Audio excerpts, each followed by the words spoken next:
शख्सियत था। ये किस कदर अमीर और बासर शख्स था, इसका अंदाजा आप 2-3 मिसालों से लगा लीजिए। ये लंदन में था, इसे शुमाली लंदन का एक घर पसंद आ गया। इसने वहीं खड़े खड़े ये घर 1 करोड़ पाउंड्स में खरीद लिया। ये पाकिस्तानी रुपए में 1 अरब 40 करोड़ रुपए बनते हैं। इसने 2009 में मॉन्टे कार्लो में अपनी 37वीं सालगिरह मनाई। ये दुनिया की महंगी तरीन सालगिरह थी, जिसमें रूस के एल्युमिनियम टाइकॉन ओलेग टेरिपास्का, सोने की कानों के मालिक पीटर मुंक और मोनाको के शहजादे अल्बर्ट समेत दुनिया भर की मशहूर शख्सियात ने शिरकत की। ये पेंटिंग खरीदने का शौकीन था। इसके पास अरबों डॉलर के शाहपारे थे और ये तमाम शाहपारे इसके महलात में लगे थे। इसे 2006 में इजरायली अदाकारा ऑर्ली वेंसमैन अच्छी लग गई, तो इसने उसके गिर्द दौलत के अंबार लगा दिए। चुनांचे ये इसकी गर्लफ्रेंड बन गई और ये दुनिया की महंगी तरीन गर्लफ्रेंड थी। ब्रितानी वज़ीर आज़म टोनी ब्लेयर इसे अपना जाती दोस्त कहता था और इस पर 10 डाउनिंग स्ट्रीट के दरवाजे हर वक्त खुले रहते थे। ब्रितानवी शाही खानदान ने इसे कई बार बकिंगम पैलेस और विंडसर कासल में लंच और डिनर दिए थे। ये लंदन और पेरिस में प्ले बॉय की जिंदगी गुजारता था और इसे दुनिया जहान के कानून तोड़कर बहुत खुशी होती थी।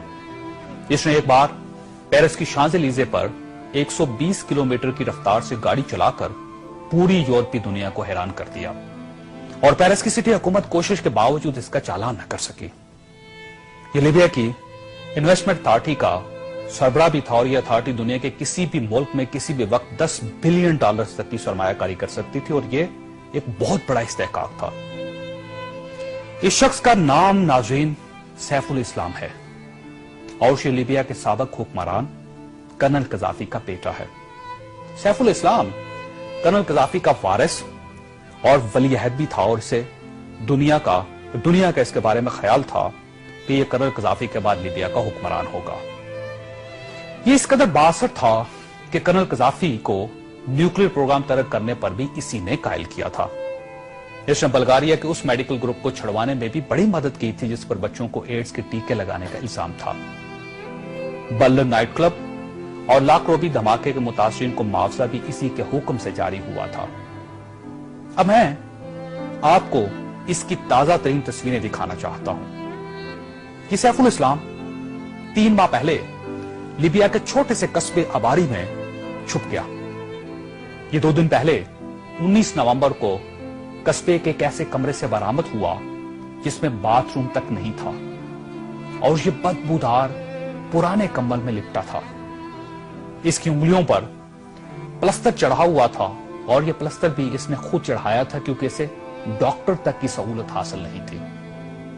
ये सैफुल इस्लाम इस वक्त लीबिया की मौजूदा हुकूमत के कब्जे में है और पूरी दुनिया में कोई शख्स इस शख्स को पनाह देने के लिए तैयार नहीं जो 3 माह पहले तक मलका बरतानिया का शाही मेहमान बनता था और टोनी ब्लेयर इसे माई फ्रेंड कहता था और पेरिस की कंपनियां इसके लिए खसूसी खुशबू इजाद करती थी। ये है सवाल और ये तस्वीर दुनिया के उन तमाम हुक्मरानों और इनके खानदानों के लिए इबरत का सबक है जो इक्तदार को सब कुछ समझ लेते हैं और जो इस ज़ौम में मुब्तला हो जाते हैं कि इनके इक्तदार का दरख्त हमेशा सब्ज रहेगा। ये तस्वीर दुनिया भर के हुक्मरानों से चीख चीख कर कह रही है कि जो हुक्मरान आवाम का एतमाद खो देते हैं उनका ये इंजाम होता है।